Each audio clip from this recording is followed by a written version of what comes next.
abagize umugwi umutekano w'u Burundi tuwufumbatire mu nyabune bariko bifurizanya umwaka mwiza w'2024 muri ivyo birori kakaba kabaye akaryo ko kurabira hamwe ivyaranguwe mu mwaka uheze.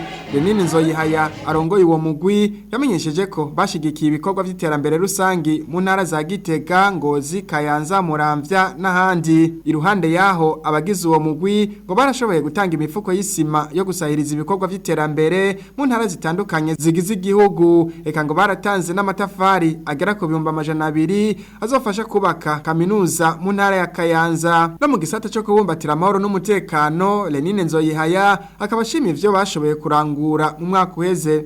Mu bikorwa tumaze kurangura cyane kubijanye n'umutekano, twamakeshi twakoze ibishoboka byose hirya no hino mu ntara zitandukanye, mu mazone atandukanye, no naho tubaye mu gutera amahoro umutekano, cyane mu kwerekana aho uwo wese yo kwifuza guhungabanya amahoro n'umutekano yinyegeje, ko dusanzwe tuzi neza ko bahari, ntibabuze, barahari.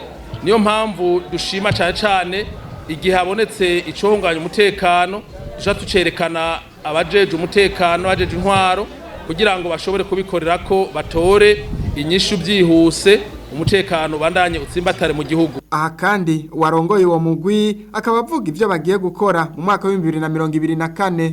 Twiteguriye kongeza ingufu zidasanzwe cyane mu gutiramira amahoro n'umutekano, cyane mu kwitabira ibikorwa rusangi no gushigikira cyane leta mvyeyi, leta nkozi mu bikorwa byayo byose, mu migambi yateguye kugira ngo izorangure muri uyu mwaka. Natwe turi nyuma rero kugira ngo dushigikire leta yacu, twongere tunakomeze n'amahoro n'umutekano mu gihugu cacu. Renine Nzoyihaya agahamagarira abagize uwo mugwi kubandanya babumbatira amahoro hamwe no gushigikira ibikorwa vy'iterambere.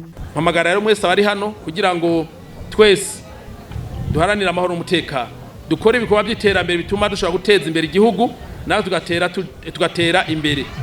Nibyo mpamagara bose abari hano, umwe wese ahari yumve ko iterambere riva kuri we rikongera rikagaruka kuri we. Ikino hanura abandi bari hano nuko mwokura ubwoba burica. Uratinya kuvuga umwasi, ejo azohera mwabi wawe.